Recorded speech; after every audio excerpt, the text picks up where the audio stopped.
सम क्या है आपके पास, यहाँ से गिवन है आपके पास second theta is equal to 13/12। आपको कैलकुलेट करना है सभी के सभी ट्रिग्नोमेट्रिक रेशियो को, ठीक है। ट्रिग्नोमेट्रिक रेशियो जितने भी आपके रह गए हैं, साइन कोस, ठीक है, टेंजेंट को टेंजेंट, सेकेंड उसने गिवन दे रखा है, कोसिकेंट, ये सारे के सारे आपको फाइंड आउट करने हैं। बहुत इजी है, आपको जब समझ में आ गया है तो यहाँ से second theta is equal to 13/12 को आपको क्या करना है, रेशियो हटाना है। रेशियो को हटाने के लिए क्या करते हैं बच्चों, मल्टीप्लाई करते हैं किससे, किसी भी वेरिएबल से।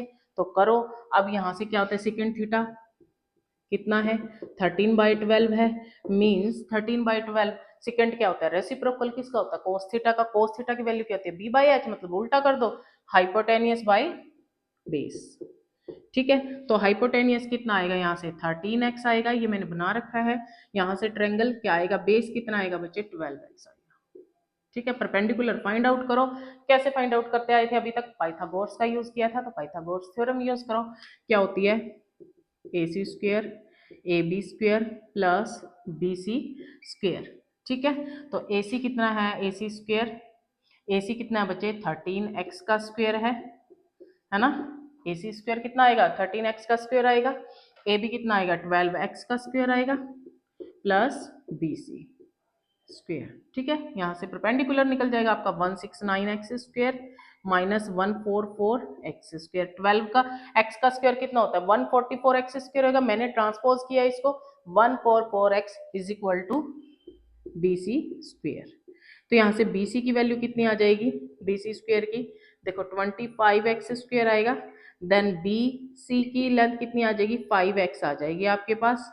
क्लियर, क्योंकि BC स्क्वायर क्या है बच्चे, यहाँ से BC को कैसे लिख सकते हो, 25x स्क्वायर, तो ये कितना आ जाएगा, 5x आ जाएगा। क्लियर है, ठीक है। तो BC की वैल्यू कितनी आ गई, 5x, यहाँ लिख लो 5x।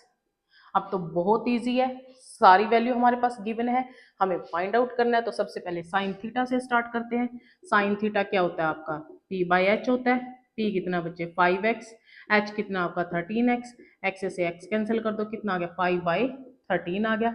इसी तरह से कोस थीटा, कोस थीटा तो बहुत ईजी है, कुछ करने की जरूरत नहीं है, इसका रिवर्स कर दो, कितना आ जाएगा, 12/13 आ जाएगा। क्लियर, टेंजेंट निकालो, टेंजेंट थीटा, टेंजेंट थीटा कितना आएगा बच्चे, यहाँ से ये है tangent theta, perpendicular upon base. Perpendicular कितना बच्चे, 5x है, बेस कितना है, 12x है, x से x कैंसिल, तो कितना आ गया, 5/12 आ गया आपके पास। क्लियर, इसी तरह से टेंजेंट का इनवर्स क्या है, रेसिप्रोकल इनवर्स क्या होता है, कोट होता है। तो कोट थीटा कितना आ जाएगा, यहाँ से थीटा की जगह बच्चे a आएगा, या फिर ले लो मैंने थीटा लगा रखा है, ठीक है। तो टेंजेंट थीटा की जगह क्या आएगा, 5/12। इसका रेसिप्रोकल कोट होता है, कोट थीटा कितना आ जाएगा, फिर उल्टा कर दो, 12/5।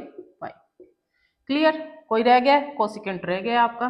कोसिकेंट थीटा क्या आएगा, सेकेंड का इनवर्स होता है या रेसिप्रोकल होता है, तो 13/5।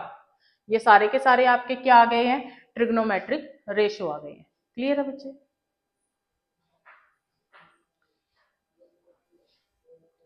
देखो बेटा सिक्स सम कर रहे हैं हम। यहाँ पे क्या है, आपके पास दो एंगल दे रखे हैं, ए और बी आर एक्यूट एंगल्स, मतलब 90 डिग्री से छोटे हैं, एक्यूट एंगल है। एक्यूट एंगल 90 डिग्री से छोटे, तो हमने कहा मेंशन कर लिया ए और बी। सी पे उसको राइट एंगल बना दिया है यहाँ पे, क्योंकि ये तो 90 डिग्री का होता है ना बच्चे, और एक्यूट क्या होते हैं, 90 से छोटे होते हैं। तो मैंने क्या किया, ए और बी ये ले लिया हमने, ये एक्यूट एंगल है। और कहता है ये इस तरीके से एक्यूट एंगल है कि सच दैट आपके पास कोस ए और कोस बी इक्वल हो गया। मतलब कोस में अगर आप एंगल की पोजीशन चेंज कर रहे हो ए या बी, तो वो इक्वल होंगे, ठीक है। मींस अगर ये 60 का तो ये भी 60 का है, ये 50 का तो ये भी 50 का है, इसके कहने का ये मतलब है, ठीक है। मतलब दोनों इक्वल होंगे। अब आपको शो करना है कि अगर ये चीज गिवन है, तो आपको प्रूव करना है angle A is equal to angle B. अभी बताया था 60 का होगा, तो वो भी 60 का होगा, ठीक है। क्यूट एंगल होने चाहिए बस वो। तो यहाँ से क्या है, गिवन है, इसी का यूज करते हैं जो हमारे पास गिवन है। देखो क्या है, कोस ए। अब कोस ए है, कोस ए में ये एंगल बनेगा, इसके लिए तो हमें कोई होता ही नहीं, यही बेस बनता है, यही परपेंडिकुलर बनता है, ठीक है। मैंने आपको बताया था इसके अपोजिट क्या होता है, परपेंडिकुलर होता है एंगल के। तो यहाँ से करो कोस ए, क्या होता है कोस ए, कोस थीटा क्या होता है, बेस अपॉन हाइपोटेनियस। तो बेस क्या है यहाँ से बच्चे, ए सी अपॉन हाइपोटेनियस सेम रहेगा ए बी। क्लियर, तो यहाँ से अब देखो, अब बात आती है एंगल बी की, एंगल बी की। तो मींस एंगल बी के अपोजिट क्या है, यहाँ पे AC है, तो AC क्या बनेगा बच्चे, परपेंडिकुलर बनेगा। AC क्या बनेगा, परपेंडिकुलर बनेगा।